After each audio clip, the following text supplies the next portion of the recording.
Unspoken Issues. Welcome to another episode of the Unspoken Issues podcast. And it's going to be a quick one tonight, I think. We'll see. I know that I wrote an awful lot, so let's not make that the longest part of this podcast. By the way, I'm Jesse Starcher. Over there is Dean Compton. Dean Compton, by golly, are you ready to talk some cable, blood, and metal tonight? Well, I can't really remember many times in my life when I wasn't ready to discuss Cable, leader of X-Force, one of the coolest characters of all time. Just everything he's ever done is cool. Everything he's ever going to do is cool. Got a cyborg guy? You know I'm in. I'm easy to please. He's got giant guns. He's got a cyborg guy. He has a metal arm, and he says cool stuff like, don't forget to have some fun, too, as he's, blasting people. I'm in. And Darry waits down there. He is ready to talk some cable, blood, and metal. I'm assuming. Are you ready, sir? Yeah, super excited. Bought these off the rack when they came out. Loved reading them now. Yeah, they were a good time. Well, Cable, Blood, and Metal, like we had mentioned, cover date's October of 92 for issue number 1. This was written by Fabian Nicieza, John Romita Jr. on pencils, if you couldn't tell by them covers. I mean, that is definitely John Romita Jr. Dan Green on inks, Bill Oakley lettering, and Brad Venkata, the colorist here. So I thought what we would do real quick before we get into this, because we do have... Really, there's only maybe 3 or 4 main characters, but when you look at what's going on surrounding Cable, we're going to talk about the members of the Wild Pack / Six Pack here, as well as Stryfe and the Mutant Liberation Front. Not all those members. We're just going to keep it to the general, hey, that's a group, watch out. First off, the Wild Pack / Six Pack, which their name was changed. Originally, it was the Wild Pack. We get introduced in this story to these guys as the Wild Pack. They're essentially a mercenary group. They changed their name because Silver Sable apparently was running around with the pack of people called the Wild Pack. So they were like, okay. Her country's #1 business. Right. Right. How could they not have heard of the Wild Pack? Honestly, how does that happen? Oh yeah, them. Right. It would be like if you started a store and called it Walmart. Oh yeah, Walmart. I didn't think about that. Whoops. My mistake. Didn't realize that was taken. I will, from here on out, refer to them as the Six Pack. Now, they're led by Cable at this point. Now, we start this book. There's a lot of time jumps, so when I get into the synopsis of the story, we're going to do it linearly, and I think that's a word. I'm going to go from the past, and then we're going to work our way to the present. So as there's a lot of time jumps, basically, that serve as a mechanic in the book to kind of make you, basically keep you on the hook for what's happening. Causes some good reveals. But regardless, that's not the way we're going to be telling the story tonight. Before we get into that, though, I want to talk about the members of the Six Pack. And Dean, you're here to help me out. Darry, you hop in as well. Mm-hmm. Cable, I guess, really to understand what's going on in this book, he's come back in time. He's a time-traveling mutant. Now, this is straight from MarvelFandom.com as well. He forms this mercenary group, and he is trying to understand the current era's threats and obtain finances. So the best thing he's thinking is all right, I'd make a mercenary group. I'm going to make some money. Plus I'll have a lay of the land and understand who these, maybe who my opposition will be. So Cable's come back from the future into the past. But one of the questions... I wondered about that. I'm glad that they stated that because, as I was... And I wondered about this back in the day when I first got it. I was like, if he came back in time to, stop Apocalypse and Stryfe and stuff, why are you slumming with these guys? What's the point? why don't you go shoot Stryfe or something? But that makes sense if he needed some money, Yeah. Sure. Yep, absolutely. I get paid to smart off. Oh, yeah. You do what you're good at. So Cable, created by Louise Simonson and Rob Liefeld, first appeared New Mutants number 87 from January of 1990.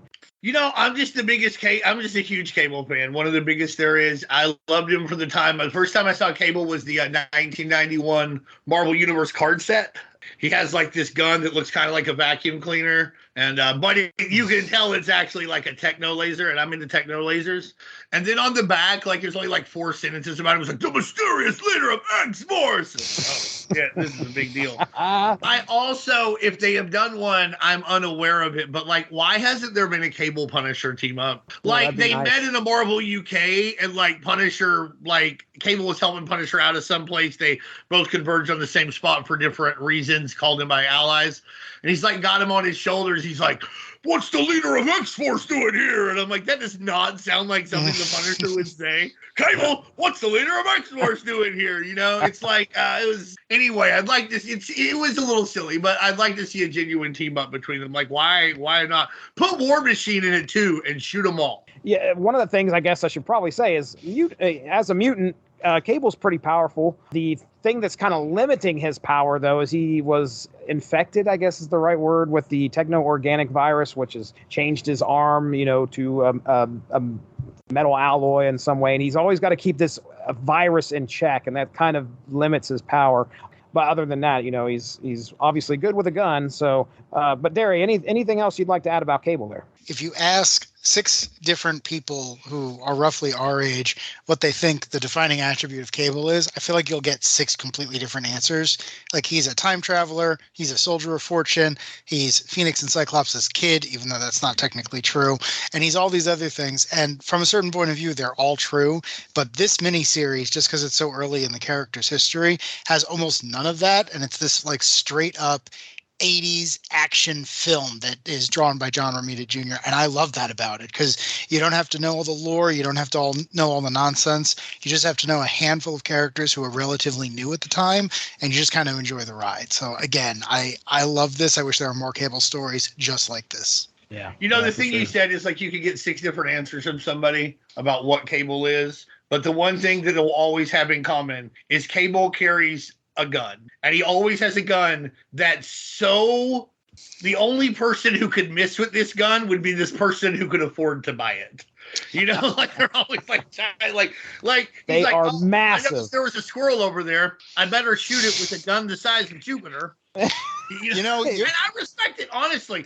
Listen, when it comes to brute force, if it doesn't work, you're just not using it up. And Cable understands that. You're not wrong. I actually wrote an article for the site years and years ago where I covered the Joe Casey run where Cable uses a spear, the scimitar, spelled with the PSI, if I'm correct. Yeah. Oh, wow.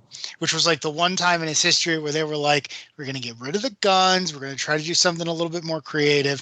And the reason I covered it was because the R was by Jose Ladron, who was basically doing a Kirby impression. And I thought that was amazing. But yeah, you're absolutely right. Aside from that very limited period of time, I feel like the one defining characteristic is Cable's the X-Man who uses guns. That's his thing. Right. Which is why, just 18 seconds after he shows up, they bring in Bishop. And no offense, but I'm like, did we need Bishop? Aren't these the same guy, like a mutant from the future with big guns who, I gotta stop everything from happening? Did we need that? I don't know. And again, I haven't really kept up with the X-Books since 97 or 98. So maybe they've been able to diverge that since. But for me, I'm just like, we don't need both.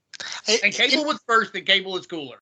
It's funny because it's almost like a Superman Shazam thing where Cable was so stupid popular that you could almost see a bunch of writers and editors sitting around a table going, can we do this? Can we do this again? Can we can we have another one of these? And someone in the back is like, well, what if he's a cop? What if he's a different ethnicity? And what if instead of having a robot eye, he's got a tattoo over his eye? And everyone else there is like, oh yeah, we're done. That's lunch. Someone get someone to draw that. We're done. But you're right, because I remember even in the cartoon, they would both show up and they had very similar backstories. And I was like, wait, why is there so much time travel in this weird racial allegory cartoon? But I like them both. And to your point, the most recent arcs for both of the characters, or I don't know, this might have been 10 years ago at this point, they had them fight each other.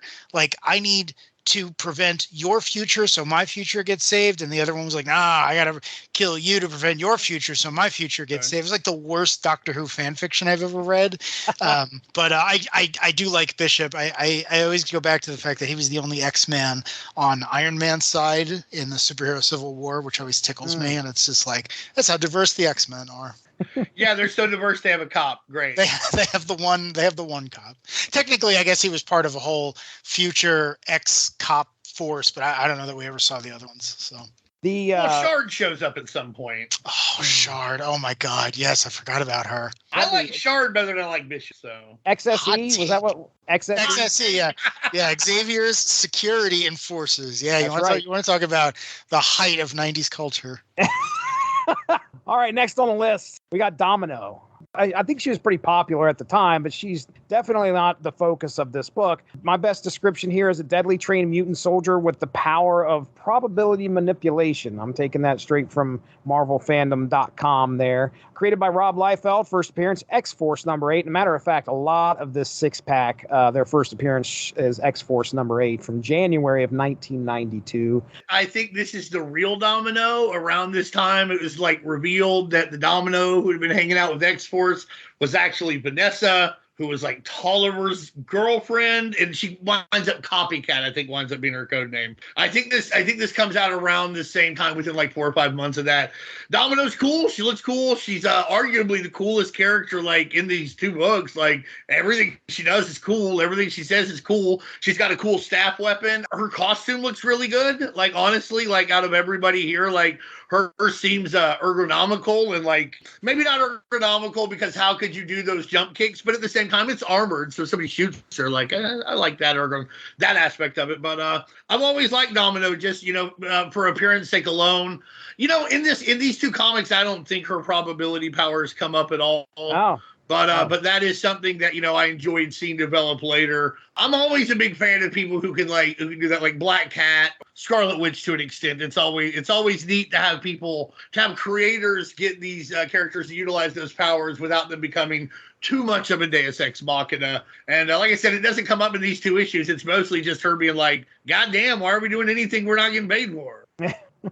I respect it. I'm not a huge fan of Rob Liefeld, the person, but I am overly fascinated by Rob Liefeld, the creator, because you can look at these early days with X-Force and Deadpool and Cable and all the things that spun out of his brief time on the New Mutants book, and you can just see new characters, even if many times they're, I won't say knockoffs, but they're obviously inspired by other things that were popular at the time. Right. I don't really have a problem with that because, like I keep bringing up on these things, I think Captain Marvel's a better character than Superman. So if you're going to if you're going to steal from what's popular, I really don't think there's anything wrong with that as long as you're doing something unique. And I'm fascinated by Liefeld at this period of time because, like, this book is filled with 6 new characters, and then all the villains are new and everything else. And it's like, they're not the most well-developed characters. Most of them don't survive the next couple of years, but I always like to support when I see someone actually doing something new, because I think, so many times it's like, oh, hey, I'm going to be the new Spider-Man writer, and immediately I'm going to give you all the takes on the classic Ditko characters. And it's like, that's great, but could you please add to that pantheon? That would be really nice. Yeah, right. Hey, right. I got a big shocker for you guys. There's a new Green Goblin. It's going to be a mystery who it is. Yeah, You're never going to know. Oh, my God. It all points to Mary Jane Watson Parker, but it's not her. It was Norman Osborn all along. My God. Dan Slott was on Spider-Man for 10 years, and he had some great, great stories.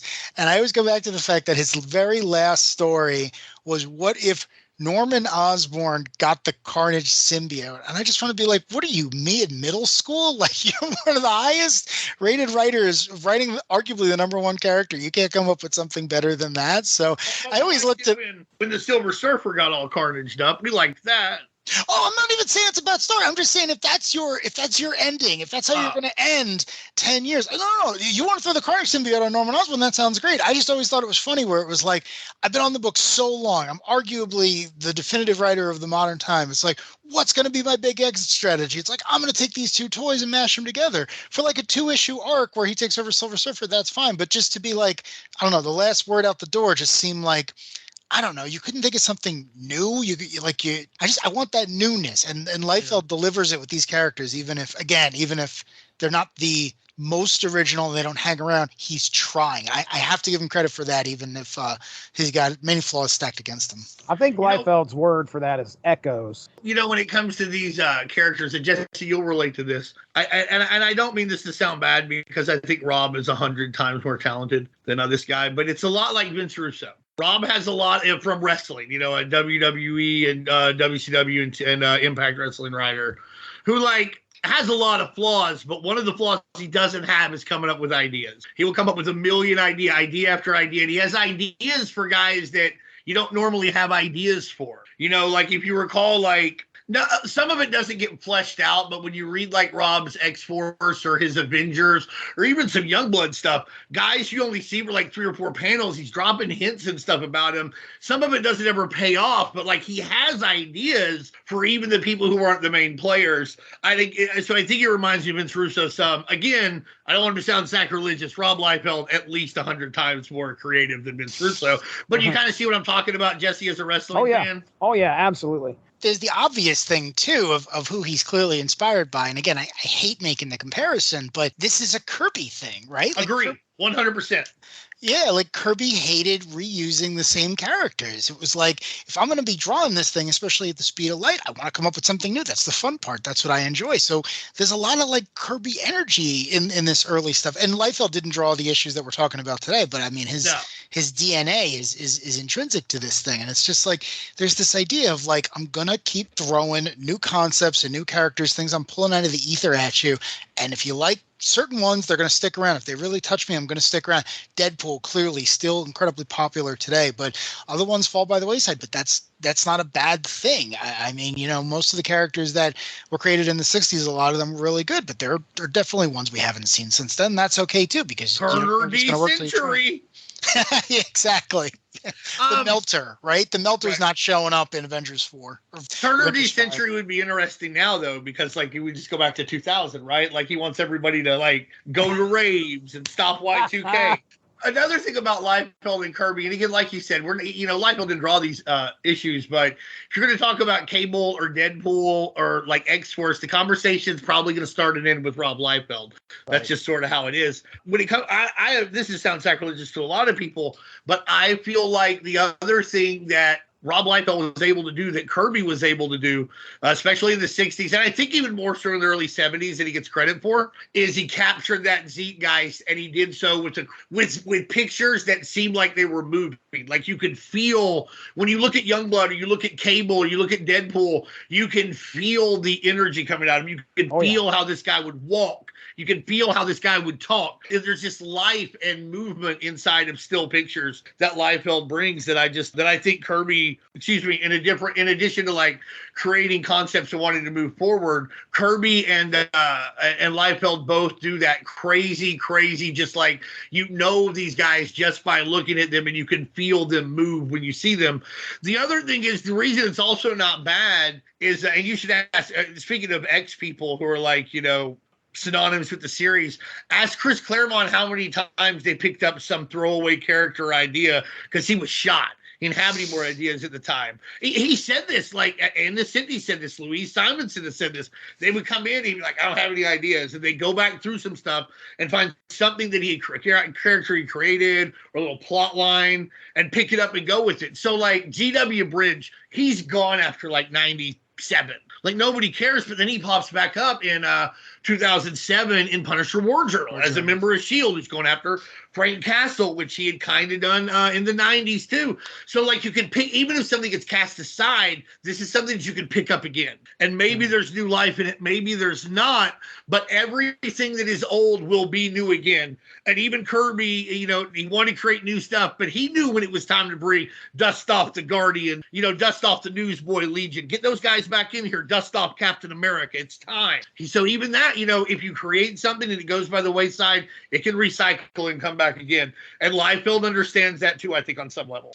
That's a really good point about Cap, because everything I've read said he was the one who was championing it. He was saying, like, if I'm going to come back here and work for you guys, can we at least bring back Cap? I understand it's the 60s now, but it'd be nice to bring him back. And that's one of the reasons he doesn't come back till Avengers 4, because they're going to make sure the book's not going to fold immediately. So You look back over a rich history, and there's always going to be something you can pull out and say, you know what, this is going to get another time to shine.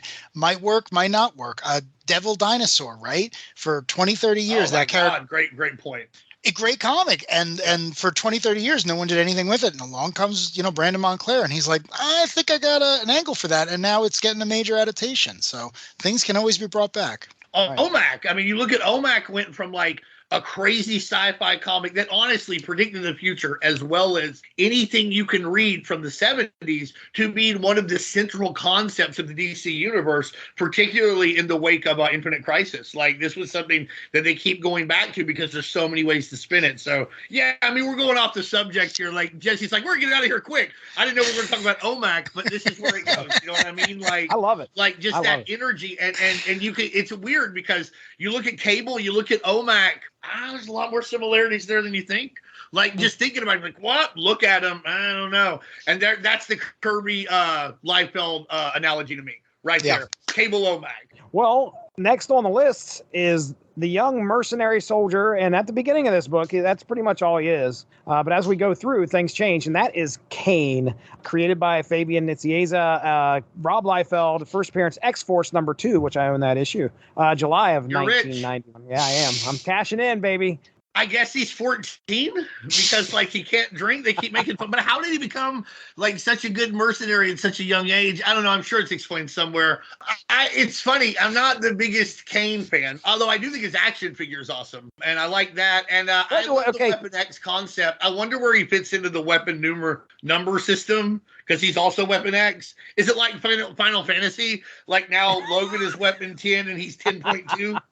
You know what I mean? It might very well be. Might very well be. He fills the role that you would have in any buddy action movie. Well, not even buddy, but like you watch like The Dirty Dozen or you watch like The Expendables or anything like that. There's always like, I'm the young one who's a hothead who doesn't know anything. And the rest of them treat him like the rook that he is. And he does a good job, you know, in that role. I like his look. I just, for whatever reason, never grokked with me, but certainly love the look. Love that he has propeller hands.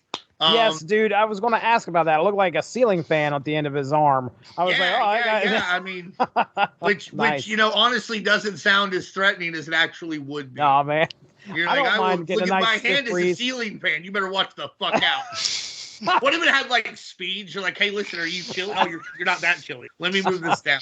But no, like I said, I'm not the biggest Kane fan, but I do. I had the action figure, and I still had it. Kane's such a great character because when I was young and I was buying this and I saw that there was a new character called Weapon X, I was thinking like, oh, he's going to be really important. You know, why else would you give him such a storied name from such an amazing run?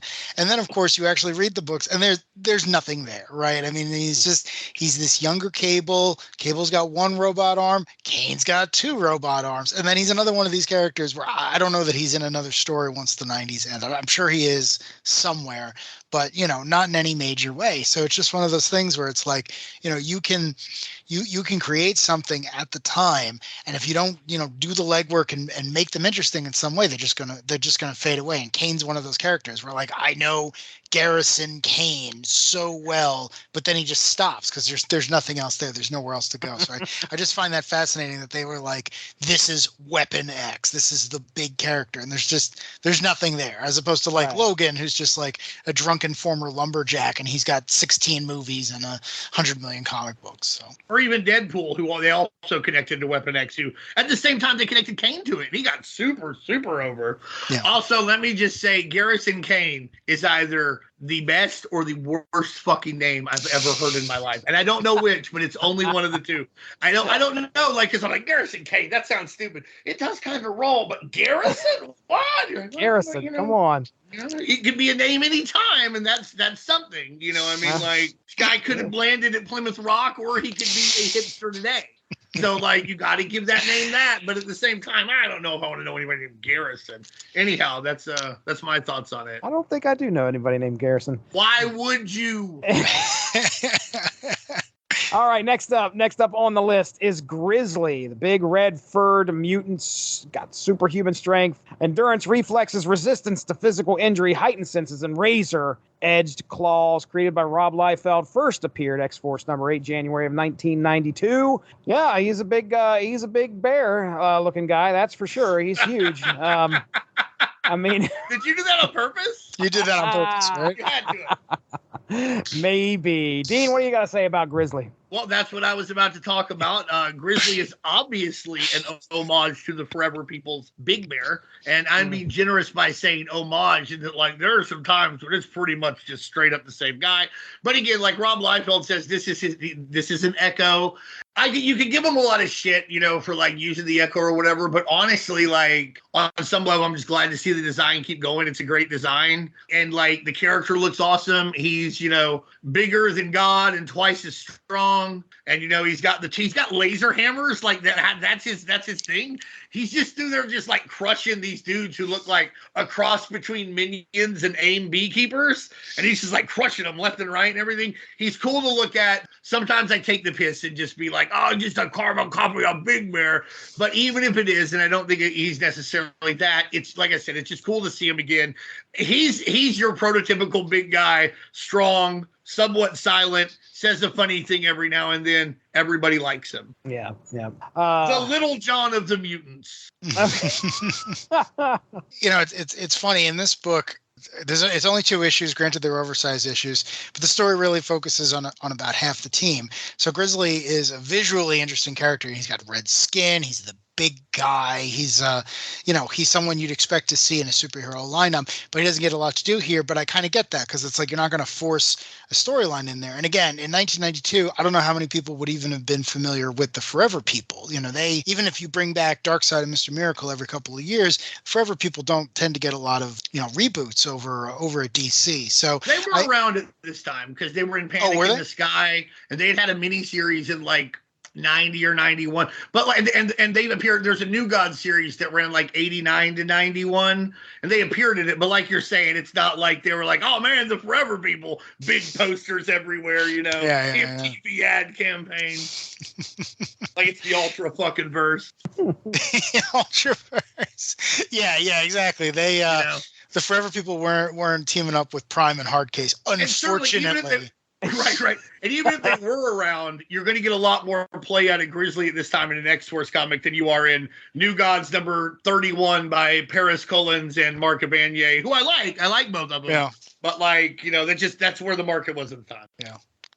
Next up, G.W. Bridge. We kind of talked about him already. Trained in hand-to-hand combat, uses firearms quite a bit. Guild strategist. He's all-around military man, in my opinion. I mean, he kind of knows his way around a gun. He knows his way around a battle as well. Created by Fabian Nicieza, Rob Liefeld. First appearance, X-Force number 1, June of 1991. Dean, anything left you haven't said about G.W. Bridge? I like G.W. Bridge a lot. Starting with that name, that's a great name for like a first lieutenant type guy in this kind of group. And then like when he goes on to be a SHIELD agent, like Agent G.W. Bridge, it sounds good. I like his appearances in X-Force, like later on when I think Capullo's doing it then. They're messing around with War Machine, like SHIELD's after them, and he's one of the guys coming after them, because he knows who they are, because he knows Cable. I like that. I like him later when he's a foil for the Punisher. Most importantly, one of the least likely characters that you would think you would have seen on X-Men the Animated Series, but he does have a cameo with these SHIELD agents like War Machine and Nick Fury and him, I think, when the Phoenix is showing up or something. I like that. I think that was cool. I remember seeing him in that cameo, and I'm like, that's G.W. Bridge. So, I mean, I mean, it's funny, but like, it was neat to see. Like Darry said, these felt like guys who were going to be very important, that were going to grow with me as I grew into an older fan. And that is not what happened, but I still appreciate the memories I have at that time when that seemed like that was what was going to happen. I think, honestly, G.W. Bridge has done pretty good, all things considered. He's treated fairly well in the Punisher War Journal run around, I want to say, 2007. Okay. From that run, from the Punisher War Journal run written by Mad Fraction, is my favorite line of dialogue of all time. So GW stands for George Washington. So the character's full name is George Washington Bridge, and I know why he goes by GW now. In that series, a character asks him if that's his real name, and he goes, "Oh yeah, it's a family name. My sister's name is Tappan Zee," which until very recently was the name of a bridge that connected Westchester, New Jersey, along the same river. Yeah, So, we still call it the Tappan Zee. Ain't nobody calling that motherfucker the Cuomo. no, that's fine. It's just I read that when that issue came out that week. I laughed then, and every time I've reread that series, I laugh since. So GW is in my memory for that line of dialogue. It's really weird to like live here in the Northeast now, and I live in the Hartford area, so it's like smack dab between Boston and the New York City area. And like, it is wild how many more fucking references I get now. Even when I moved to Philadelphia, like, because I lived in Philadelphia for a year, like all of a sudden I was like, God, like this makes so much more sense to me now why this joke was made. And it also makes sense, like, you know, I'd read books and it would be about like people riding their bikes to corner stores and that kind of thing. You know, I was like, who the fuck rides there? Who does that kind of shit? Or like a picket fence with snow. I was like, I don't know about any of this. And then you're like, oh, well, like all the publishing houses are here. And now that I live here, they just write about what's going on here. So, you know, and I knew that to an extent, but until you get here, you don't realize how much that happens. That the people here and the culture here, they think the world ends probably about Washington, D.C. at best. That's absolutely 100% true. I could tell you that for certain. You know? I do not think the world exists past, I don't know, let's say halfway through Pennsylvania. Right. I feel like the people here, the world ceases to exist between Philadelphia and Pittsburgh, but somehow you acknowledge Pittsburgh as a place. But like, there's like somehow nothing between. It's like the wastelands of Mega City 1, you know, like you just somehow get through it, you know, because people here will talk about Pittsburgh, you know, like, you know, in a way they won't talk about, say, Kansas City or Denver or, you know, Nolans or something. Like they don't seem like cities. Pittsburgh, about the same size as all of them, you know, somehow real to these people. Yeah, I don't think Ohio is real, and I didn't know Pittsburgh was a city until I saw Dark Knight Rises. So yeah, I'm definitely the stereotype you guys are thinking of. That's hilarious. I will say I have a neat little memory too that always brings every time I see GW's name. So my sister had my younger sister. I don't have any older sisters. My sister that she would get a videotape or an audio tape, and in the mid 90s, when she was a real little kid, she would have this little tape player. She ran around and she played every fucking thing over and over and over and over. She had a Sesame Street tape that had a song on there that was Ernie sang the song. Hey, but I got one. What? And even if you've never heard it, the words are really easy. Oh boy, oh boy. So get this one. Okay, here we go. George Washington Bridge. George Washington, Washington Bridge. George Washington Bridge. George Washington, Washington Bridge. Ernie. It gets real sad now, Bert.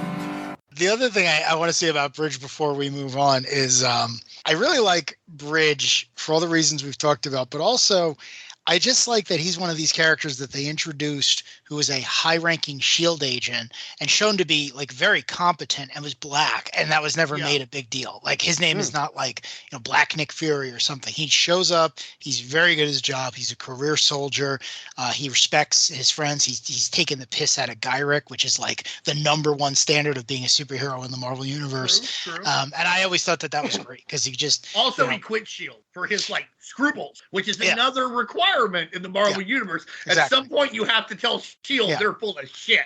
Yeah. But also he takes over. Like I remember when the Punisher is accused of killing Nick Fury. That was a story that hung around for a couple of years. And whenever SHIELD would appear in a different issue, you could almost, you know, see the editor saying like, oh, hey, Nick's dead. SHIELD is currently being run by this character called Colonel Bridge. He's got to be in it. And I remember reading books where Bridge would show up and Bridge would be like, what are you guys doing? SHIELD's got to clean up your mess now. And then it would just move on. And then a couple of years later, Fury came back and I was just like, oh yeah, cool. But I still miss Bridge. And then it was one of those things, like it was very natural. Like here's a new character. He exists. There's, you know, and everyone just moved on. And I just always thought like, that's great. Like you didn't make a big deal out of it. Just here you go. And he's a great character. So, you know, bring him back, please. You know what he has, honestly? He has strong, like, Murtaugh energy from Yeah. Lethal Weapon. Strong Absolutely. Danny Glover is like, motherfucker, I'm too old for this shit. I don't want to do it. No, then he does a great job and he's really good at it and everything, but it is amazing. He's like the Batman movie. He's like, I just sat down and now I gotta go rescue the helicarrier. So and he's actually, when the helicarrier falls during Onslaught, he's on it. Yes, and him and Punisher work together to keep scavengers from taking all the good stuff, which is pretty funny because it's just like these meth heads on jet skis. Right. You think they can handle it, but it is a good story where they work together. It's like, hey, maybe Punisher's not so bad, but of course later on, G.W. Bridge never stops thinking Punisher is bad, and he's probably not wrong. But I just love that about him. He's crusty and he's and old and he's seen it all and he's not sure he wants to see anymore, but it always gets in his face. And it's funny too because the period we're talking about, the early 90s, the Cold War has just ended. Fury is still very much a World War II character. Right. Fury is like I remember D-Day and I remember fighting Nazis and I remember all this other stuff. Guadalcanal. Exactly. He's not yet the Sam Jackson version who's like, no, I remember the Cold War, but Bridge is, Bridge is very much like, I've been on missions I can't tell you about, and I've gone to places and I've killed people that we're not allowed to acknowledge. And he kind of processes that. And you even see it here, when they go to the Kuiper Pass and everything else. And it's interesting because, 10 years before they would have the Sam Jackson, before they would have the Ultimate Fury, you do have Bridge with a very similar backstory. I could have seen, if you had told me that there was a Bridge miniseries that came out that showed him as a Fury-esque soldier, but in the waning days of the Cold War from this period of time, not only would I believe you, I probably would have bought it because I would have been like, oh yeah, that makes sense. What are the adventures you get up to before S.H.I.E.L.D. shows up at your door and hey, time to join off-brand G.I. Joe, guys. Technically, it's the other way around, but I guess now that we've had 10 years of the MCU, more people know who S.H.I.E.L.D. was. But for the longest period of time, every time I bring up S.H.I.E.L.D., someone would be like, oh, yeah, that's like G.I. Joe, but less fun, right? I'm like, yeah, sure, fine, great, good. Let me do a quick intro for Hammer, and I'm going to turn it loose to you guys here for a second. So, Hammer, another skilled mercenary soldier. I didn't really see that he has any type of powers or anything. He's just kind of here as part of the six-pack created by Fabian Nicieza. Rob Liefeld, first appearance, X-Force number 8, January of 1992. Dean, what are your thoughts on Hammer? All I really know about is what happens here, that he gets paralyzed, and then later he'll refuse to accept the cure that they bring back from Apple Crust, which is a terrible name, by the way. I do not like this name for future New York City. It's just, he doesn't. I understand why that's the name, and I get where it's coming from, but it does not sound as cool as they want it to.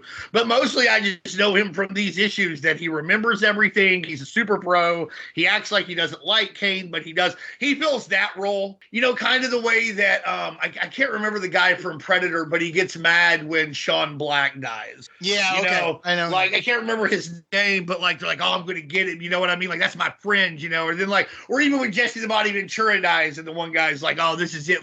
They say, he has that relationship with Kane and he remembers everything. And thanks to his memories, Kane is able to track down Cable. But like I said, later on, he wants Hammer cured, but Hammer does not want the cure. Apparently the disease is better. I'm with you. Yeah, I am not very familiar with this character. The first time I ever remember seeing him was as a trading card. And I was Clear Ultra. Yeah. And I was so confused because not only did I have no idea who he was, I don't know if I just didn't remember him from this series or what, but he had no powers. And I was like, wait a second, and you read this series and you see oh, he's super smart. He can build whatever the story requires. And then to see him be physically paralyzed in these issues is kind of interesting because it almost has I kind of expected him to turn into the villain of the piece because you're thinking that makes sense. Yeah, right. You super smart guy, former soldier of fortune, betrayed by his friends. Now he's restricted to a chair. He only has his mind. It's like, okay, comics have taught me you're going to build Ultron or some other nonsense, and the heroes are going to fight you for the next 50 issues. So, and even in real life, a guy like that would have every reason to be bitter. Yeah, exactly. I mean, betrayed by his friends, can't move, lives with his mom. Yeah, right. Okay, moving on to Stryfe. Let me tell you about the mystery of Stryfe, and how I was like, oh my gosh, who could this guy be? Now, going into this book, not much is known about Stryfe. This time, other than he was a sworn enemy to Cable. I did look it up, and apparently in April of 91, the readers get to learn that under the mask, and I think going into this book too, under the mask, you see New Mutants number 100. That's Cable's face. Yeah, I had New Mutants number 100, and well, my friend did, and like I remember reading it, and being like, because also like you're like, at the end of that, you're like, Cable and Stryfe could be the same person. You know, you've never really seen them in the same place at the same time. You've only seen Cable picking on little mutant kids. This is very interesting stuff. I mean, yeah, it was a big deal to me. Right. Yeah. Created by Louise Simonson, Rob Liefeld again. Here's the thing. They had it listed as Stryfe's first appearance as New Mutants 87. Yes, I think they were both in this. They both appear for the first time. So they're both in the same issue. Okay. I have that, and I haven't read it in a while, so I probably won't get it out and read it though. January of 1990. You know, the thing about Stryfe, honestly, within the X-Men pantheon of villains, in a place where there's lots of over-the-top hams, he might be the most extra X-villain of all time. Like, he's just like if you read Stryfe Strike File, it's basically like a bunch of hateful emo poetry about the people he does. Oh, these people are mean to me. You know, I think the thing about Stryfe though, coolest. It looks so cool. You couldn't help. He had a cool accessory with his action figure, this weird mace thing, and the helmet flipped up so you could see that he looked like Cable and all this. And when I was first getting into it before Executioner song, I probably started getting comic books about 8 or 9 months prior when that came out. I was like, oh man, this is big. It felt like big time, and everything. And I don't know if they've ever done anything with Stryfe since 1996, maybe. I have no idea. But at the time, he was huge, and I liked the I'm not really making fun of him for being extra. I liked the extraness of it. I liked how this guy was apparently Cable, but Shakespeare. So I enjoyed that, about it. Just he was always speaking in riddles. For another wrestling comp person, Raven. I feel like they were very similar, powerful guys who could hold people under their thrall and who never quite told you what they were really up to. My favorite Stryfe story, though, of all time, happened at Dragon Con 2019, and I was cosplaying as NES Jason. Because that's how I roll, y'all. And I ran into these two guys who were cosplaying as Cable and Stryfe. And they were, oh my God, these costumes were on point. They were talking to me about the NES Friday the 13th game and shit. And all of a sudden, the Stryfe guy lifts his helmet. They're twins. Oh, nice. Really? I'm like, wow. Well done. Well done. Wow. That's wow. great. I wish I had stayed in contact with some really great guys, but that is honestly probably my favorite Stryfe story. Not my favorite Cable story, but my favorite Stryfe. That is great. Stryfe's an interesting character because I loved him when I was a kid. I was like, this guy's great. He's got this huge mask. He's got this arm. He's got this billowing red cape. Clearly... Yeah, exactly. Clearly, he is going to be an A-list, top-shelf supervillain, and he never does anything. But reading this now, there's this whole parallel narrative that kind of comes together that, again, I'm just making this up out of nowhere, but there's the Marvel villain Kang the Conqueror, and we know, and the characters know, that he will one day become Immortus, the leader of, time, the last person at the end of time, whatever it is. And it almost seems like there should be something similar going on with Cable and Stryfe, because we know Cable hates Apocalypse, the other big X-Men villain who's gotten a little bit more screen time, but Stryfe doesn't. Stryfe seems to be, with that and very excited for him. And Cable's already shown to be pretty old. And I always thought what if the reason Stryfe is wearing a mask is he's an even older version of Cable. Yeah. And, Cable just hasn't gotten there yet, but Cable's going to go through all this Soldier of Fortune, X-Force nonsense, and one day he's going to realize, you know what, I'm not changing anything, let me switch sides. And then that's Stryfe. Stryfe puts on the mask, comes back and says, listen, I'm going to wait for you to wise up, but I know I win. You can't beat me because I live this life as you. And, it's like a Megatron Galvatron thing, but that is nowhere. We're like Warlock and the Magoose in the 70s. Oh, right. I knew there was a better example than that. Okay. Yeah, he's like, I'm just you 300 years from now, you fucking despotic Pope. I can't wait until Adam Warlock is in the movies and now everyone can start talking about that Jim Starlin series, because that is the trippiest comic Marvel has ever made, and no one ever talks about it. I just can't wait until everyone is forced to read it. Well, have I got a podcast for you? I have a buddy of mine by the name of Al Sedano does a podcast called, Resurrections, an Adam Warlock and Thanos podcast. They just finished up the death of Captain Marvel, which was really good. Yeah, that was really good. But anyway.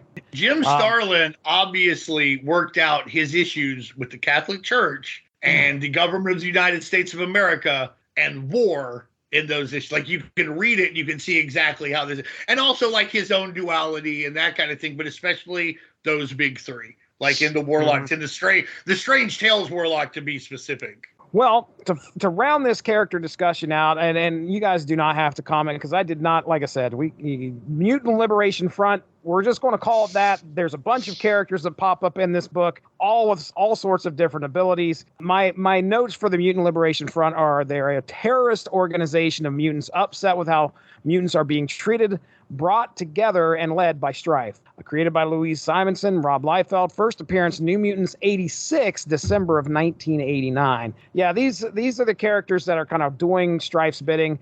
Number one, I think Dragoness is a character that predates the Mutant Liberation Front. Like she fought, I don't know if it's the same person, but they look exactly the same because she fought Black Widow in Marvel Fanfare that George Perez did. And it's really good. Dragoness has a great look. With the wings and that cool helmet and everything. Reaver's a semi-important character for a little bit. He makes the jump to the Ultraverse and they try and develop him some.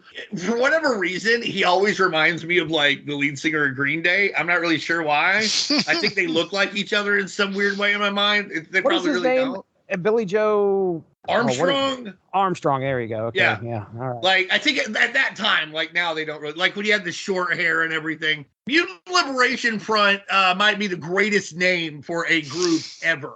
Honestly, the Brotherhood of Evil Mutants is a stupid name because nobody who's with the exception of Dungeons and Dragons or DC or Marvel deities who embody concepts, they're physical, embodiments of those things. Nobody's well, I'm the evil guy. Darkseid does, but Magneto does it. Like Doctor Doom does it. Even the Joker, I'm not really evil. This is just the way fucking things are. You're just an idiot. You know what I mean?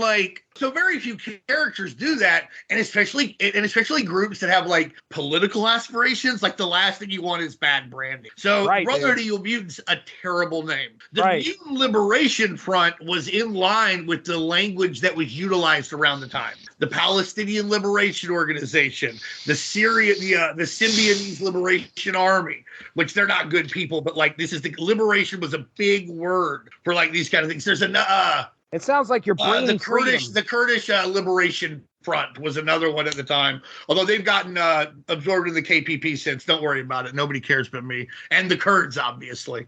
Well, they should. God bless them. But this was really good language to get across what they were doing. You're what's an X-Man? What's an X-Force? The Mutant Liberation Front. Oh, they think mutants are oppressed and they would like them to have equal rights, and they're probably going to engage in what are perceived to be terrorist activities to do so. They will call themselves freedom fighters. Nothing but respect for that name. Whoever came up with that, and that feels like a Rob thing, just fucking brilliant.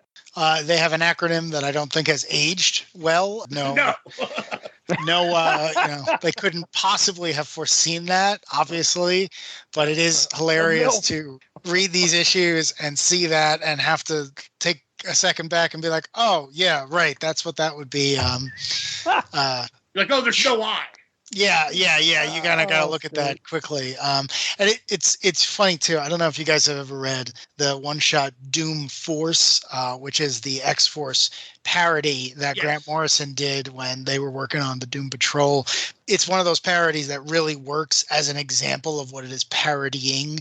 And if you had told me that the villains in that were the MLF and somehow an I were worked in there, I'd be like, oh, absolutely, no questions asked. And that's what this felt like at times, where it's is there not going to be a Venture Brothers character that pops out of the woodwork and goes, wait, maybe you guys should workshop that name a little bit? But again, it's 92, so they were clearly copying the PLO or whatever. Right. It would have aged better if they were the MLO, I guess. Yeah, exactly. You know, if they were, but front sounded cool. Like it was like what people said at the time. I mean, like again, I think it's still a cool name. The acronym is not great. I love. Well, look at All Star Squadron. Now they knew. They knew. He knew. Yeah. But the MLF is another great example of what I was talking about before, which is just like new character. Like, are they going to work? No, probably most of them are not, but at least you're trying. At least you're coming up with something new. And again, to Dean's point, occasionally you get a really good design and someone just looks at that and it gets burned in their memory. And 20 years later, they're like, oh man, what was that Zero about? Can I bring him back? You know, you never know where it's going to go.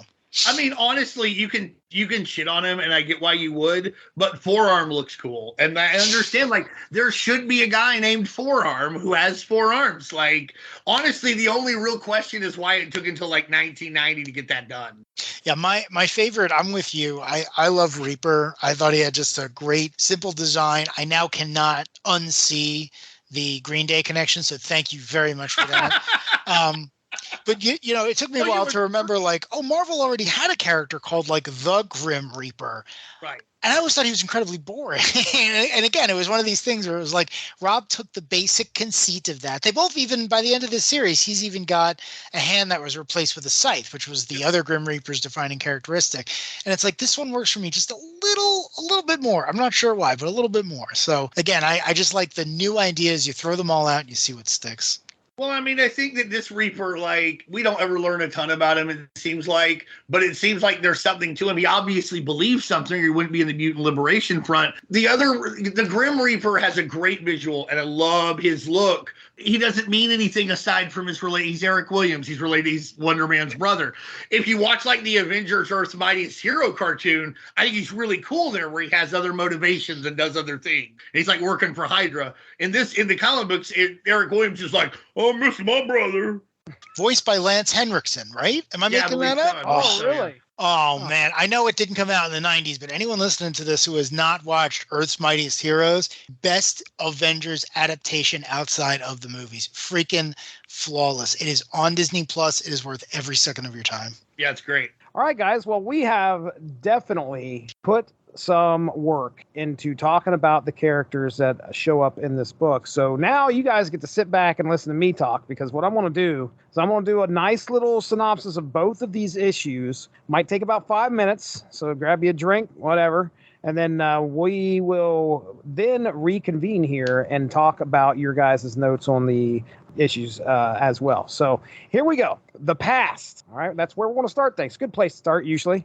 The past. So in these 2 issues, we learn about the Wild Pack, a mercenary team, 6-pack, mercenary team who later became known as the 6-pack, that runs international missions for a man named Tolliver. The team consists of Cable, Domino, Kane, Grizzly, GW Bridge, and Hammer. On a mission in the mid-'80s, they head to Khyber Pass in Afghanistan to fight off some Soviets. The team soon find a hidden installation, and once inside, they encounter some resistance, but also notice that the facility seems oddly new. Unnerved, Cable gets the team to head further into the facility to find the leader of those they are fighting, Stryfe. Stryfe claims he is working for Tolliver as well and ends up winning the battle, causing the 6-pack to retreat. The team is also upset with Cable for going off script and breaking a contract to attack Stryfe. Now, 8 months pass as the 6-pack have been on the run, being hunted and frequently attacked by those that serve Tolliver. So something happened. I guess Tolliver got upset with what they did, and now he's going after the 6-pack. Cable tries to convince the team they need to deal with Stryfe first, and they are having a hard time trusting him, but decide to follow his lead. As the 6-pack hone in on Stryfe's location, they invade his compound to try to take the fight to him. Stryfe, however, is ready for him, taking Kane by the neck and threatening to kill him. When Stryfe says he will release Kane for a data disk that I think they had taken from his facility, Hammer immediately agrees and goes to make the trade, but before he can get there, Cable shoots Hammer in the back. So, as Stryfe teleports away, the compound begins to explode. Desperately trying to stop Stryfe from escaping, Cable time jumps out of there, leaving the rest of the team to fend for themselves. And most of the team is able to make it out except for Kane, who ends up losing his arms and legs in the explosion. Now, let's go to the present day. Presently, Cable's tracking the operations by the Mutant Liberation Front, an organization of mutants doing the bidding of Stryfe. It seems lately they have been targeting museums, stealing ancient artifacts, and Cable is trying to anticipate their next move so that he can find and have his final confrontation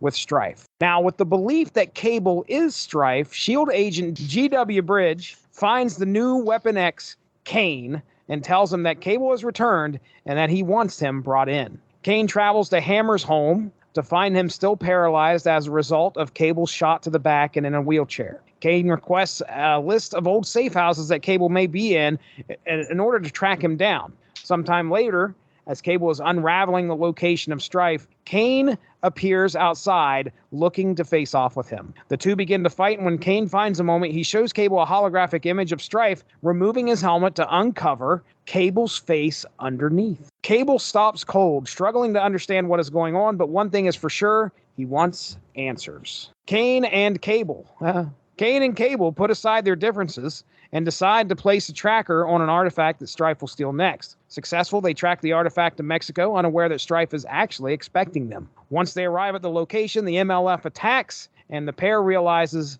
they have walked into a trap. Stryfe is caned by the neck once more and says he will release him in exchange for control of Cable's computer, Professor. Cable agrees, and as Kane is released, Cable incinerates the Professor data disk before giving it to Stryfe. Enraged, Stryfe lets loose an attack that rocks Cable to his core, but Kane is able to intervene using an electromagnetic attack that takes Stryfe down but destroys his own arms in the process. Cable grabs Kane and transports both of them into the future to escape. Awakening, Kane finds his arms have been repaired and look human. He's like looking at his arms. They aren't robot arms anymore. They look human. And as Cable actually took him to the future to get him fixed up with some future tech. Kane asks Cable if saving him was worth not getting to Stryfe, and Cable says he'd do it again and not change a thing. So there you go. Ladies and gentlemen, that is 2 issues in 1 synopsis. What are your thoughts, Dean Compton? Man, they're good buddies. I like it. It's like you said, it's a rollicking action adventure, an action adventure movie, basically. This might have been the first time I saw the Silver Samurai, which is pretty cool because he's like the only villain who ever fought Cable and John Belushi. So kudos to him. Nice. The Stryfe thing, like, it's weird that, like, to me, that Kane thinks Cable and Stryfe are the same because he's been in the same place where, like, Cable and Stryfe were, like, not in the same, like, Stryfe was holding him. He was looking at Cable, like, I think part was, we had this discussion offline. We did.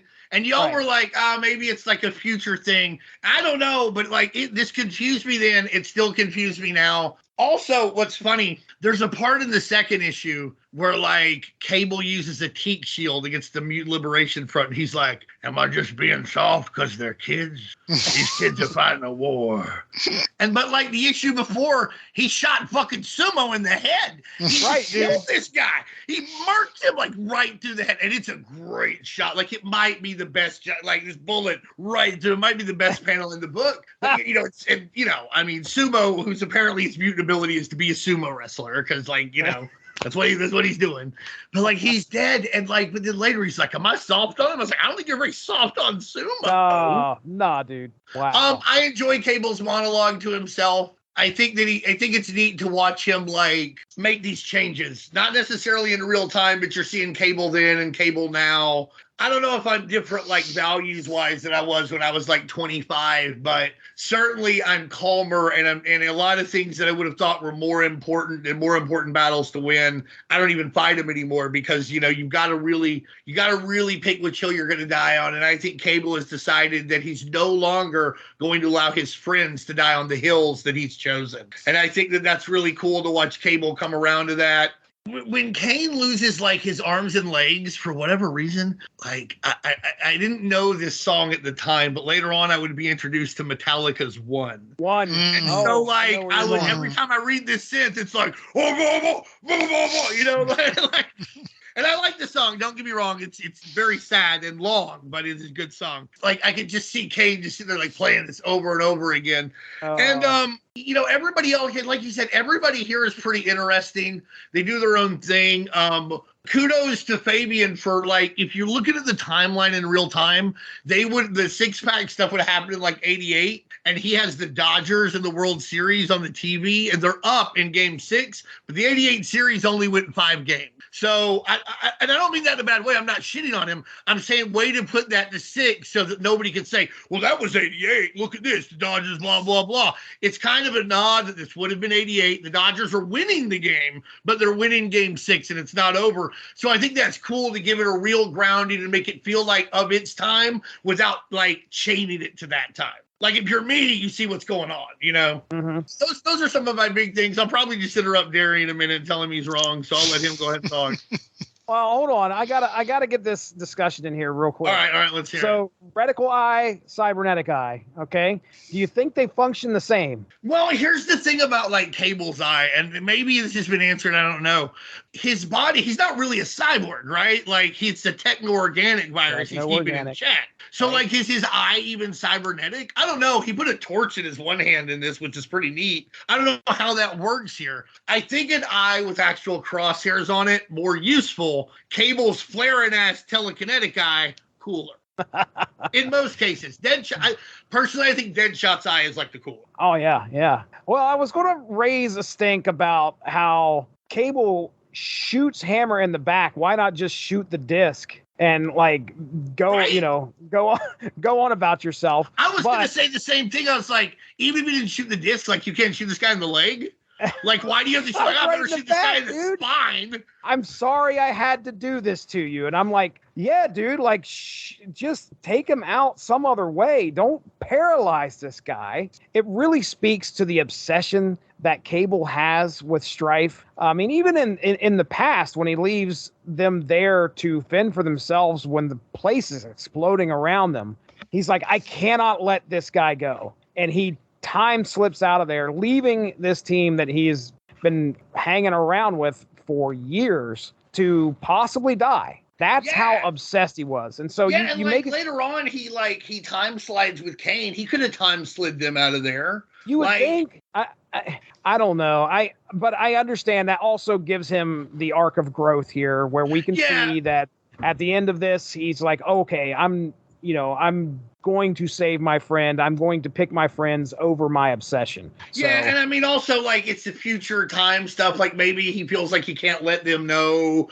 that he can time travel and all that stuff at that point. For reasons you're saying, it's like it's better if they die in a cave-in than go to apple crust. But, I get it. I mean, sometimes time travelers make choices like that. So that's probably what it's more along the lines of. Right. But and add in his obsession like you're talking about. Right. All right, Darry, what you got, man? Well, first thing, before I forget to mention this, I don't know if either of you or any of you listening at home read these issues, Cable, Blood and Metal, on the Marvel Unlimited app. But if you do, the scans appear to be from the Australian edition, which I got a kick out of because on the very first issue, it says $3.80 AUS, which I had not seen before. I've seen the Canadian one, I've seen the American one, and I just thought that was cool because it's one of those things where it's like you really got to be looking for it. And I don't know who's responsible for scanning these or getting these on there, but it probably didn't even occur to them.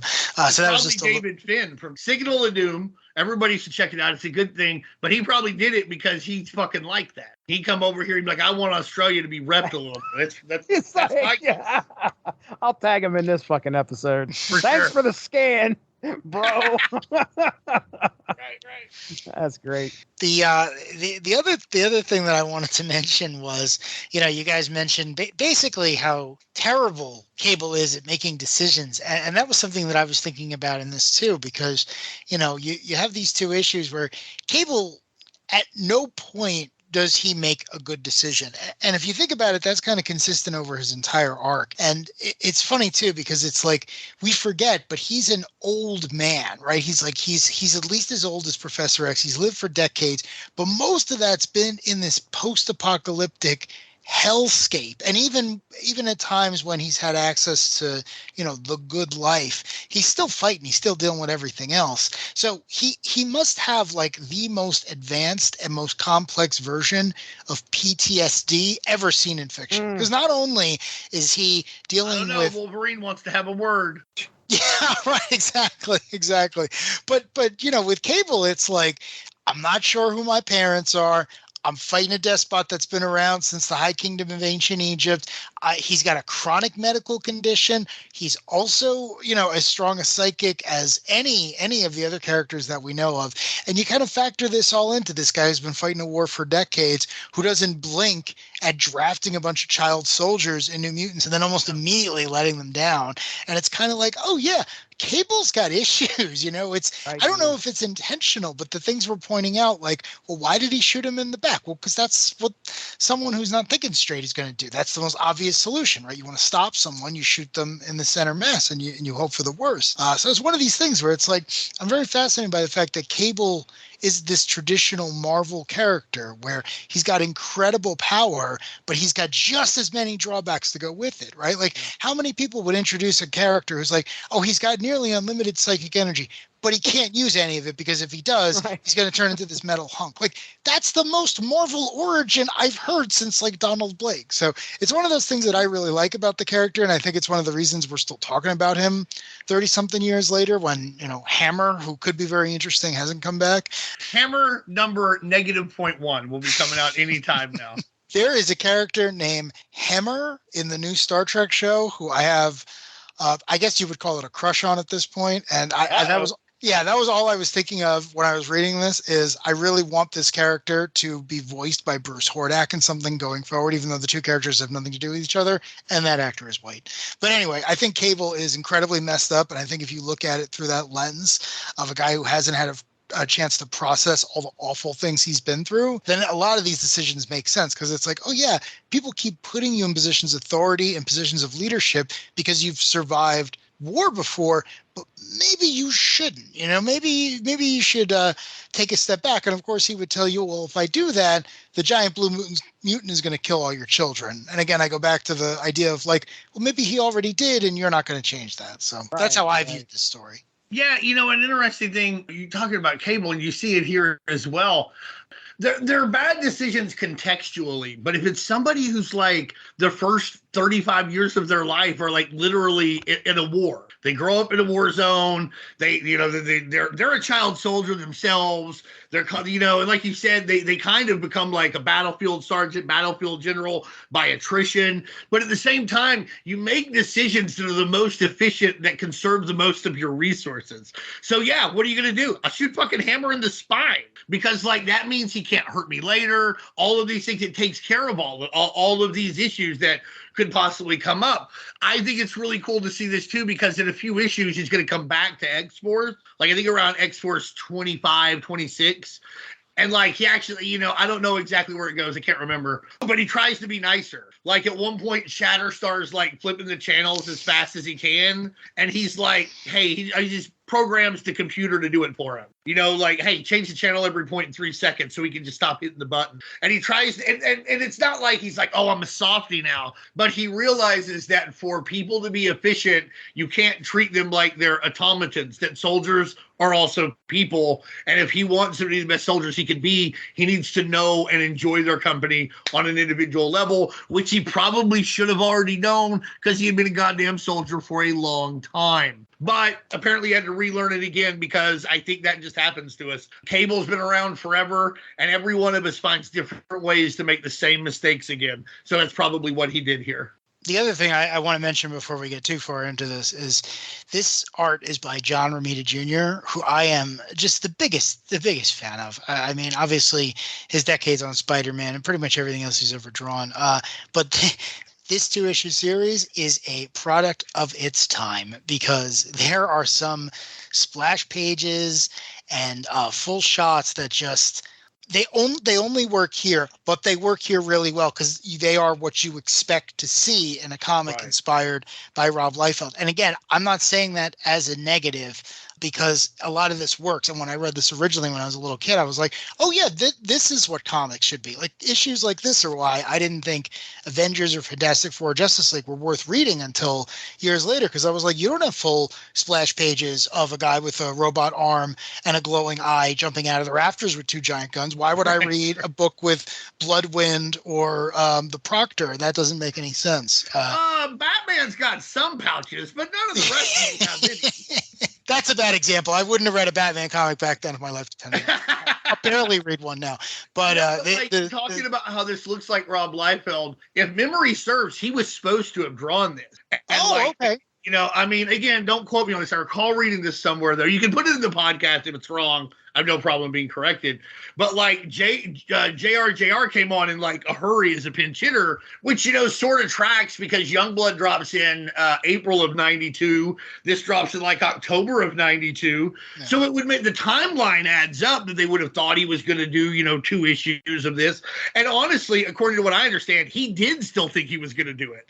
Like Rob Liefeld and Jim Valentino like thought they could do Marvel and Image stuff at the same time. Yeah. And Marvel was like, actually, we don't deal with people we feel pissed on our faces. You know, we don't. You can argue whether they did or not. I don't think they necessarily did. They made the best business decision they could for themselves. But Marvel thought it was insulting, like businesses always do, whenever a worker is like, hey, I'd like what I deserve. So, you know, I mean, so Marvel's like, no, we're not going to work together. But that would track. And I remember reading this that it had to be turned out in a hurry. And it would make sense. It's like, make it as Liefeld-y as you can. Update. Hey, just breaking in here real quick. Decided I'd ask Liefeld himself. I reached out to him on Twitter. The question I asked was, hey, Rob Liefeld, were you supposed to be involved in Cable, Blood, and Metal prior to the Image Exodus? And Rob responded with, it's based on my notes/outline that I gave editorial as I was going to write and draw it. It's why it's so reflective of my work. So, there you go. Right from the man himself, Rob Liefeld. Back to the show. Yeah. I hope the sequence of events was most of the founding partners are in the Marvel conference room telling them they're not going to work for them anymore and trying to get out the door to go across the street and do the same thing to DC. And one of the editors, probably the X-Men editor, I guess, is running around. Bobby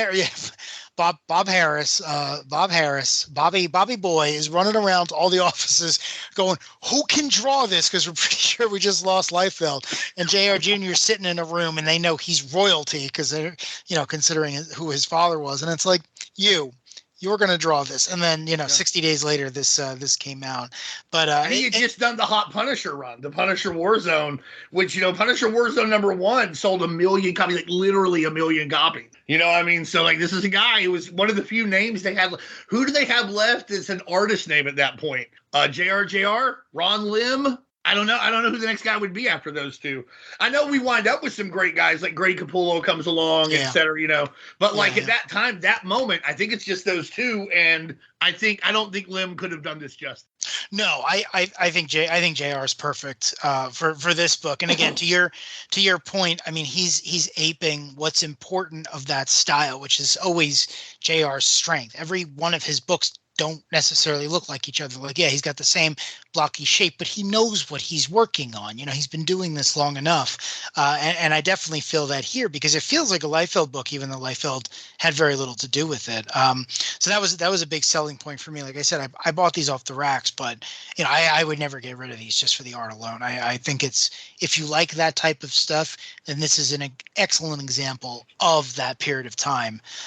And then just the little details. This is the only time I can remember seeing Cable wearing reading glasses for some reason. There's a random scene where he's like pushing the glasses up the bridge of his nose like he's an anime character. And I got a kick out of that because I really like the idea that he can go into the far, far, far future, fix paralysis, regrow arms. And then he's like, no, astigmatism, I'm taking that back with me. I'm taking a stand. I like the way the glasses look. I was gonna say, I think he just looking. It's like why people wear a watch now. You have no reason to wear a watch. You carry a phone with you everywhere you go that will tell you what time it is. People only wear a watch as a fashion thing. He just likes the way he looks. You know what? He's like, look how much smarter I am. Headcanon accepted, because I kind of like that. I kind of like the idea that his eyes are actually fine, and he puts it on because he likes the way it looks. So well, I mean, look at him. You see a few little things like this in here, like he's got a New York Jets mug. Yeah, I noticed that. And I think this is one of those little things. I'm glad you brought the glasses up because I forgot. I think it's one of those little things that you're supposed to be like, oh, Cable is also a person and not this, subcommandante Commander X. Yeah. Oh, that's a good point. I wanted to bring that up, and I thought that was just maybe Romita at the time, but yeah, it's like, oh, I'm Cable. I got a ring of safe houses in the most beautiful parts of the world, and I lead my team on these missions, and we never lose a guy. But I also have a fully functioning time machine I only use when it's convenient, and I have this super intelligent AI I've named after an old X-Man. So yeah, he's a guy with flourish, I would say. You know, another thing I really liked here that JR did, and I don't know if it was, and Fabian may have done it, whoever had the idea, is the six-pack's weapons are fairly personalized. Yeah. I know Kane and Hammer and GW Bridge all use guns, but if you look, they're slightly different. Domino's got this power staff, and like I said earlier, Grizzly's got these two freaking anti-Mjolnir hammers that are just they look like they're cackling with negative zone energy, and it's really badass. And I think that when you look at these guys, you get a sense of their personality. Like Domino's the one who can handle tight situations, counterintelligence, counter-espionage, etc. Grizzly, you look at him, you knew, but then you see the big hammers, man, I hope we have to knock something down. And in between, if you look at their weapons, you can kind of see that Cable is also a tank. Kane is more of a skirmisher. Hammer is somewhat of, they all kind of like wind up on the same spot, because of it is. But if you look at their weapons, you can kind of see what they were tailor-made for. And I think that was a cool little touch too. I give Mr. Nicieza a lot of crap when we do his stuff, but there's one very consistent thread, which is he always makes a point of telling a story, which I think is very important, because a lot of people just, they crap out 20 pages and they move on with their lives. But he makes sure you get a story. And I really like the fact that over the course of these two issues, the good guys and the bad guys are chasing all these random MacGuffins, which allow the characters to have staged battles. Dean mentioned the Silver Samurai and Clay Nishida show up. You get to tour a little bit of the Marvel Universe, particularly the X Corner. And I don't know if it's JR Jr. or if it was in the original script, but they're all apocalypse themed, right? Because we know as readers, apocalypse has been around since ancient Egypt, so it makes sense he's traversed the world. And it was one of those things that I really liked, because even though it's not fleshed out here, and again, most of the things introduced in this book are not fleshed out in the two issues. I don't know if Nicieza knew he'd be able to continue it. I think he writes the ongoing series or whatever. He does start off writing Cable, and he's writing X-Force at this time. Which, so he had to play. So maybe some of this stuff pays off there, but when you're looking at this, why are they collecting this apocalypse junk? But I just decided that was something to be revealed later, not a plot hole. But exactly. Right now, personally. But when I first read it, I was upset, but then I had to read it twice before I got that. But I like that too, because to your point, I didn't think it was a plot hole, because again, this is two issues written in 92. He's not writing for the trade. He knows you're going to be back in the store after issue 2, and if you see Cable or X-Force, you're probably going to pick it up. I did. I mean, again, I'm not faulting him in any way, but I like that, because it's they're collecting all these artifacts. Why? Why does Stryfe want them? Is there some if you assemble all of these things, is there a way to stop Apocalypse? Does he not want Cable to do that? Did the 12 hide stuff ceremoniously around the world? I don't know, but I'm curious about it. So again, it's one of those things where I like having the characters have something to do, and I just want to give Nicieza credit on that, because it makes it flow easier. He builds the character work around the spine of actually having them do something. And then the other good thing about the MLF, which is why they work so well as a Cable and an X-Force villain, is they're cannon fodder. Cable is The Punisher does not have a great rogues gallery because most villains don't go up against the Punisher more than once. He's not Spider-Man. He's not putting you in Ravencroft and hoping for the best. Cable's the same way. He's not rehabilitating you. He's not throwing you in a 21st century jail. So it's really interesting to see him fight sumo or samurai or kamikaze or dragoness or any of these other characters. He's probably going to shoot you in the head if it makes his life easier. So I find it really interesting that the MLF can keep drafting young mutants, and some we know, like Rusty and Skids are both in here. They were characters that predate Rob Liefeld's tenure in the X office. So again, it's all these things where it's like, it's not necessarily what you expect when you pick up an X-Men book, but I enjoyed it and I think it really holds up. Yeah, like you said, like when it comes to the MLF, like you barely see like half of them. Like I think you only see Wildside for a second. You don't see Forearm at all. You don't see the guy with the knife from Madison Square Garden in the Carnage series. Like just stabbing guys, he's ready. He might be a mutant. You know what I'm saying? Like he can threaten the MLF. Please. He might be. He could be a mutant. Look, he stuck that big knife in the Madison Square Garden. Maybe he's got invisible knife. Maybe that's his power. I don't know. But like he could be in the MLF. That's all I'm saying. Oh man. Who do you want to write that story? I mean, who? Alan Moore. You know, the climax of Watchmen takes place in Madison Square Garden. I'm saying he's done it before. If he was there, he stabbed somebody. I don't, I mean, if he wasn't one of the people who died, he absolutely stabbed a motherfucker. Because why wouldn't you at that point if you're that guy? You know? I know they did an entire arc of all the bit characters in that Watchmen show. I wish he had been in that. It's like he could have been the Mormon missionary or stabbing a squid or something like that, but he didn't make an appearance. So I enjoyed what we got here. We get a story that kind of shows you the relationship between Cable and Stryfe. And I mean, we kind of get that all-important moment where Cable gets the realization that the person that he has been going after all these years could possibly either be him or certainly looks like him. What the hell is going on? It definitely is kind of an important step in the Cable too, because honestly, when I read Cable other places around the same time, Executioner song, it seemed like Cable always knew they looked the same. But I guess this is where you learned that, But like, yeah, but what a moment! What a fucking moment! Right, dude. As for you guys were talking about JR and his art, and look, I'm not the biggest art critic or anything like that. I know what I feel looks good and what I gravitate towards. I love his art. I don't know, for me, I don't know if it's the inker that's kind of turning me off here. Dan Green's the inker, but you guys were talking about how there could have been a rush to get this done. I kind of get that vibe a little bit. Yeah, I'm just going to say that. I also remember, and I don't know if this wound up the intention or whatever, but y'all remember those American Entertainment This Month ads? Right, well, I remember they had a thing for Cable, and it had the cool logo, which was like, his logo's like that sideways diagonal X-Men X-Force type thing. And like it said, the origin of Cable revealed. And first off, absolutely not. If that was what was going on, no. But I wonder if that was the original thing, but they just went with, we'll tie it. But I mean, there is some origin stuff here, but not an origin per se. And maybe American Entertainment was just, bullshit. Probably wouldn't be the first time. But like, I remember reading that before, seeing that in the comic before I read this and feeling like I did not get that. But like maybe if it was rushed, that was the original intent, and they just make or that was like, hey, actually don't do that. Just keep it really mysterious. I wonder what happened with that.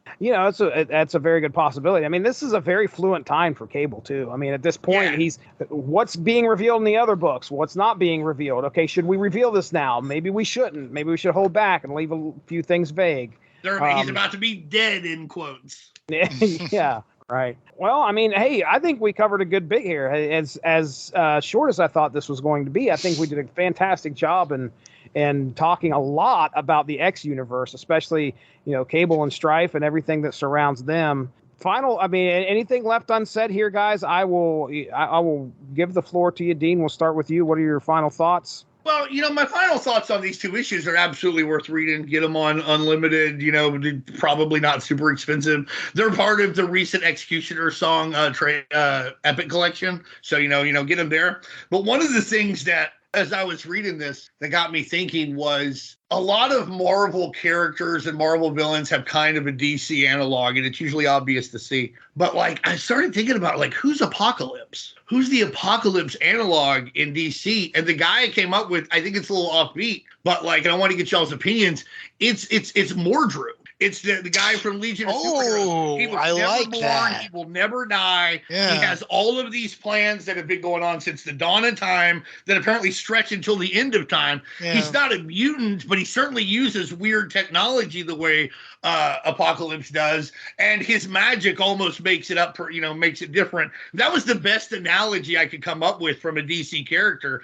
I like that a lot, especially because in my head I always equate the Legion with the X-Men. So that's a really good lineup, because you're talking about like, the Legion is rolled around time travel and they can fight Mordru in any period of time. And it's the same thing with Apocalypse. Whenever a character goes back to, sands and pyramids and whatnot, you probably are going to fight Ensabanur at some point. Right. So I think narratively those two are really closely related. I would have never made that connection. Well done. Or if you go back in time in the Marvel Universe, the Two Gun Kids, you'll fight Apocalypse and Kang. Yeah, right, exactly. Here's the raw like evil oil barons or something. 6 shooters. But honestly, I love it. It's one of my favorite things about the Marvel Universe is somehow everything happened. Right. My favorite thing about the Marvel Universe, and I was just talking to this about a bunch of people, is it starts with Namor, the Submariner, and the Human Torch, like having a fight that pretty much destroys half of New York City. Yeah. And then the second we are in World War II, all the characters are granted blanket amnesty, and they're like, as long as you're fighting Access powers, we don't care what you did beforehand.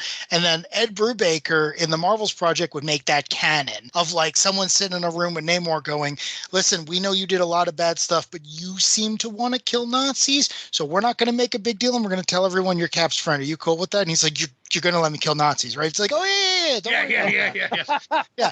And then Human Torch, it's the same way. I mean, Human Torch starts off as like a retelling of the Frankenstein story, and then suddenly it's like, oh no, you're a policeman. In fact, you've always been a policeman. You're a nice Irish guy. You're going to go kill Nazis. Specifically, you're going to burn Hitler to death. And he's like, yeah, that sounds like a plan. I love telling people that, like, actually, I think a month ago I let Emily know. I was like, canonically in the Marvel Universe, the original Human Torch killed Hitler, like burned him to death. The first Marvel character burned Adolf Hitler to death in Earth 616. That has been that is Roy Thomas. You don't get more canon than that. Yeah. Nice. Now, sometimes Hitler's brain got better, but Torch did it to him first. Yeah. And he'll do it to him again. Fuck you, Nazi. I was going to say, Torch is still alive. If you told Torch he had to go kill the hate monger, he'd be like, oh, great, I had nothing else to do this afternoon. Right.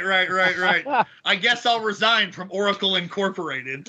I guess I'll resign from this company that was founded with, like, the treasure found in the Black Pearl, because John Byrne is even weirder than you think he is. Right.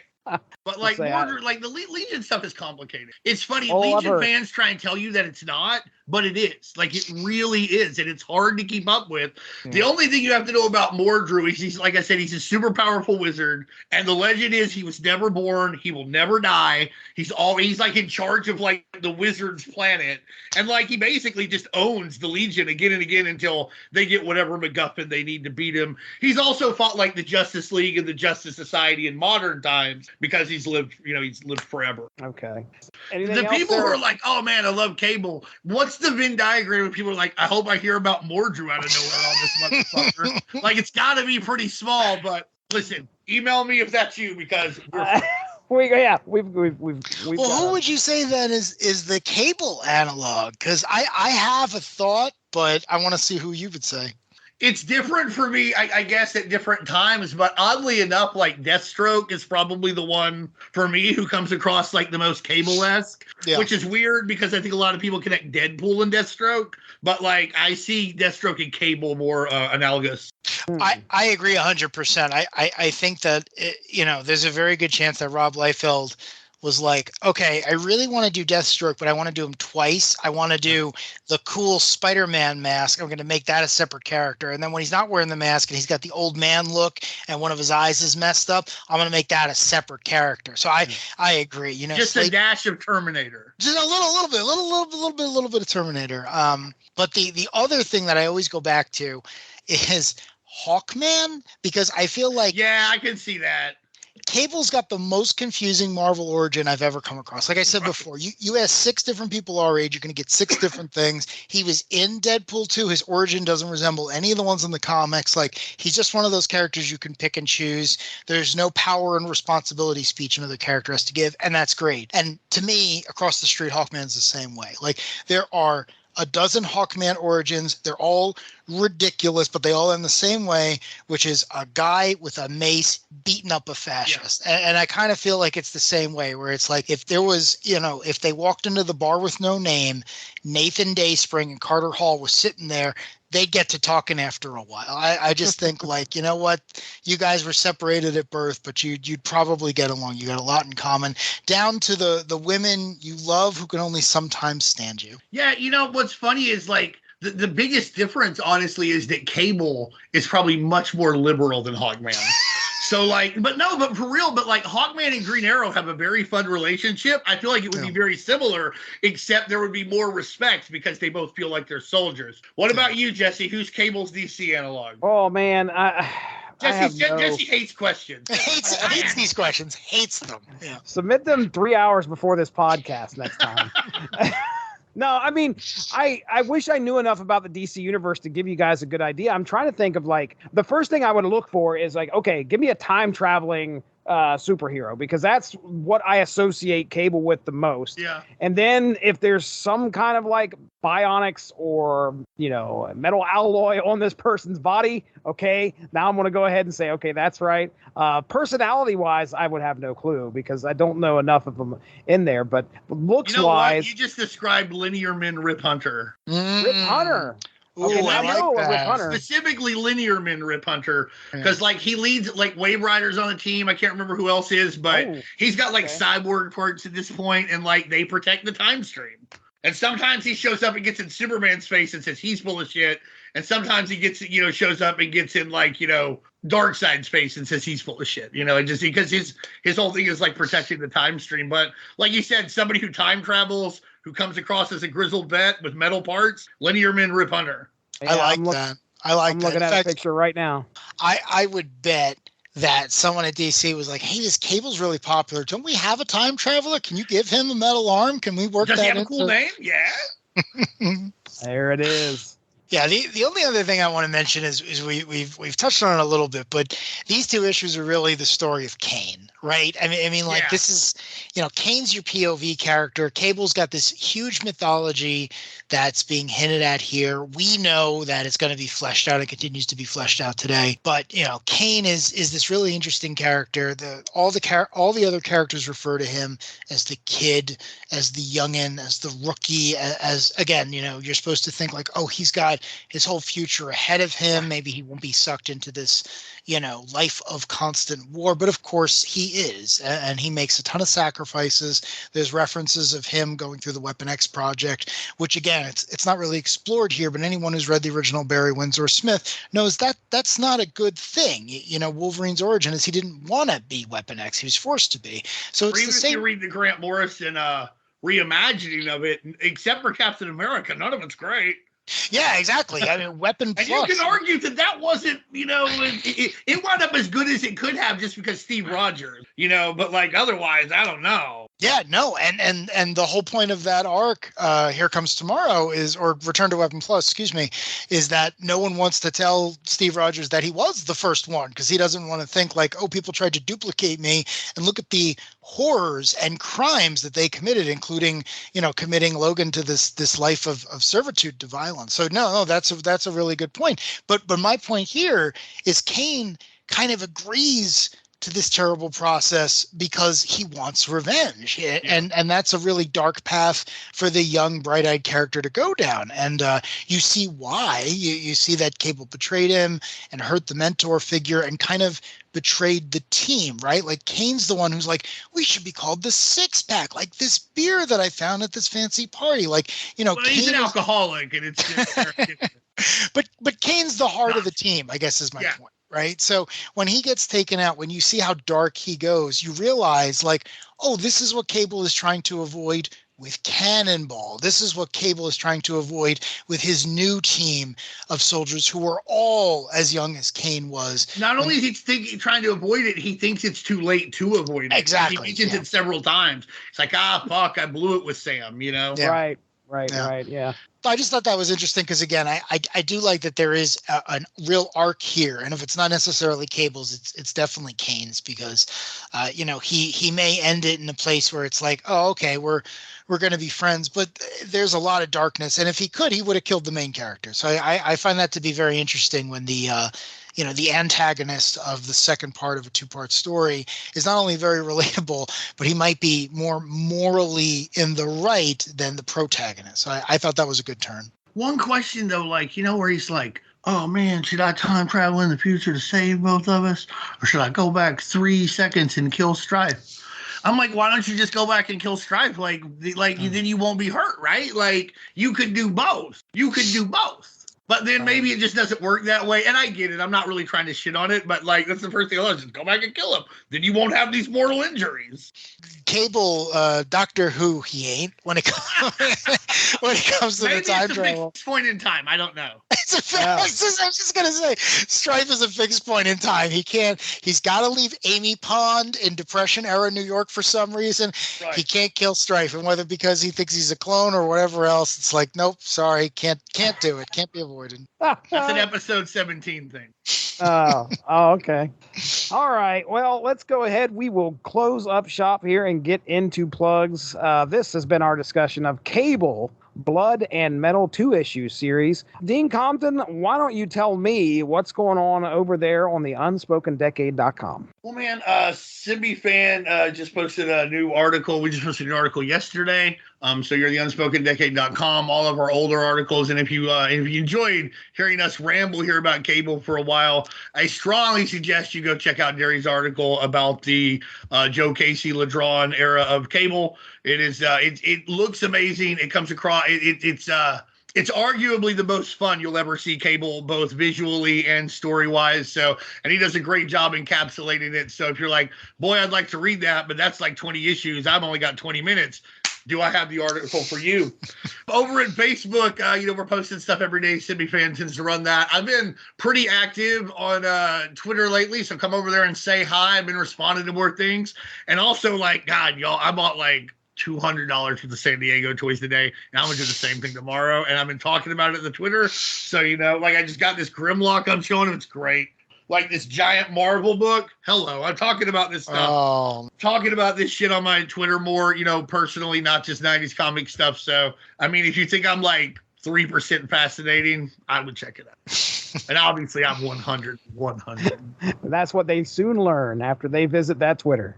But they learned that they're probably going to hear about the guy from the carnage issues with the knife. I'm changing my profile picture. All right.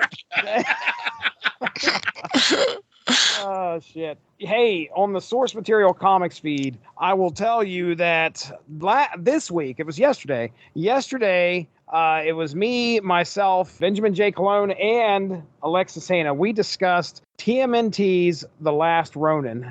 That was 5 issues. A really good story, in my opinion. We had a great discussion about it. Prior to that, on Monday, it's sad, isn't it, Dean? On Monday, Fugitoid dropped. Did a small little solo podcast on Fugitoid #1. So if you want to learn who Fugitoid is, check that out. It was a lot of fun just to sit there and read over it, and you could get to hear me experience what was happening in that issue. And also, I talked about the action figures. I was like, hey, yeah, Fugitoid had a couple action figures, and guess who voiced the Fugitoid? And it's one of the. I think it might have been the 2012. Well, I'd have to. I think it was the 2012 one. Yeah.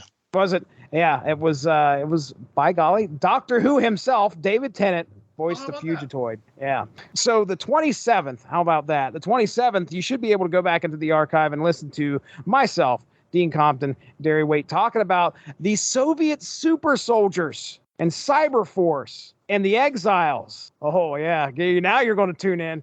All right, so, but yeah, check that out. That's a happening, and I'm guesting all over the place. I should be on an episode of Small Screeners, which is hosted by our friend Chris Armstrong, who happens to be on the Unspoken Issues podcast quite a bit. That's happening this at some point. We're going to be talking creature features. We're going to be talking about Tremors 2. Also, should be in the archive, maybe in future podcasts. I don't know, but we do have an Unspoken Issues on tap for a Sleepwalker. It is Darkhawk coming together for a three issue story title. I think it's like Portals of Power.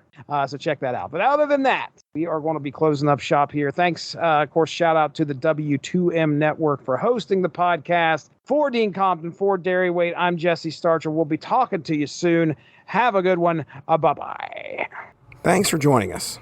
Unspoken Issues is part of the UnspokenDecade.com, the home for 90s comics, blogs, and podcasts. Unspoken Issues also has a Facebook group you can join if you are interested. Just search the Unspoken Issues podcast and request to join. All of this would not be possible without W2Mnet.com and the Rattleitch Broadcasting Network, so make sure to seek them out for more podcasts. If you enjoyed what you heard today, please feel free to share, and we look forward to entertaining you again soon.